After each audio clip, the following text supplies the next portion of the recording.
आप पत्रकारिता से आते हैं, इस नाते मैं आपको पहली बार मानता हूँ।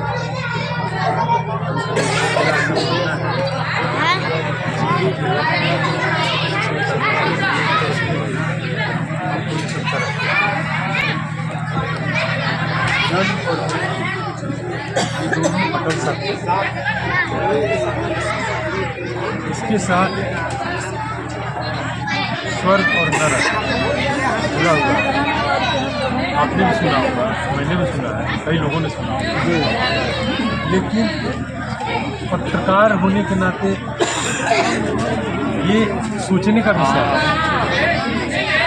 स्वर्ग जाने का रास्ता तो है कि उसके पहले आपको मरना पड़ेगा और किसी की मृत्यु होती है, और यदि वो स्वर्ग चला गया तो स्वर्ग में क्या है, वहाँ का माहौल क्या है,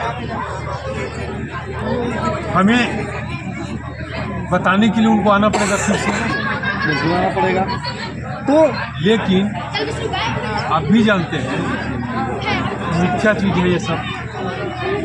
मृत्यु होने के बाद कोई वापस लौट के आता है, जिंदा जाता नहीं, वापस आता नहीं। इसलिए स्वर्ग नरक जो है भ्रम है और भ्रामक विषय है। जी मेरा सवाल है सर, ये युवा है, गाँव के लोग, परिवार के लोग बहुत कुछ करेंगे, मैं उसमें आता हूँ थोड़ी सी और अपनी बात करता हूँ। अब जहाँ तक मृत्यु का बात है, मृत्यु में जो हमारे गांव में, हमारे समाज में जो चलता है, अग्नि संस्कार, अंत्येष्टि, उसके बाद पिंडदान होता है जो पारंपरिक चीज़, फिर सेजिया दान होता है और फिर भोज का आयोजन। मुझे बताने के लिए अलग से आपको बताना नहीं पड़ेगा कि पिंडदान का क्या आशय है, सेजिया दान का क्या आशय है और भोज का क्या आशय है। तीनों पर मैं संक्षिप्त अपनी बात रखना चाहूँगा।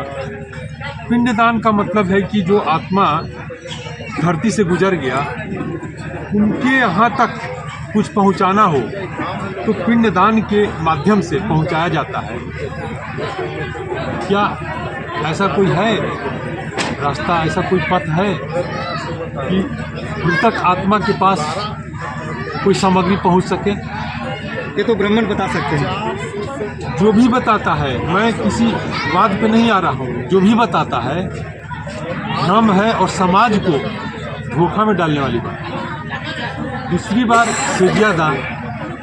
सेजिया दान कंबल, खटिया, स्टील का बर्तन, बाकी चीज़ें, तमाम जरूरत की चीज़ें, पोशाक, तकिया, जो भी चीज़ उनके लिए जो आदमी धरती छोड़ के अंतिम सांस ले चुका है। अब जो आदमी अंतिम सांस ले चुका है उसके पास तकिया, तोशक कैसे पहुंच सकता है? मेरी समझ से बाहर है। तो क्या होगा उस तकिया का? जो भी हो, मैं वही बता रहा हूँ कि समाज को भ्रम में डालकर पीछे ले जाने का ये सब माध्यम है। और बुद्धिजीवी होने के नाते आपसे मैं आग्रह करूँगा कि आप भी समाज को चेतना करिए, समाज में जागृति पैदा करिए। और जहाँ तक ब्रह्मभोज का बात है, कोई जवान आदमी मर जाता है, उसके घर में अथाह विपदा की स्थिति रहती है, हमेशा विलाप की स्थिति बनती रहती है। उसमें भी लोगों को आमंत्रित करके भोजन कराना, एक तरफ विलाप की स्थिति, दूसरी तरफ भोजन कराना, दोनों में कोई मैच नहीं है। इसलिए मुखिया जी ने निर्णय लिया है 3 चीज़ का परित्याग करने।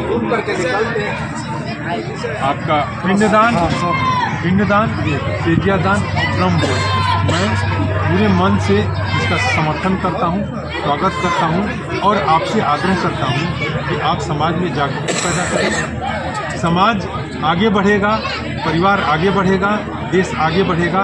ये विषय होना चाहिए और ज्ञान विज्ञान की बात होनी चाहिए। धन्यवाद। मेरा अनिरुद्ध प्रसाद सिंह नाम है।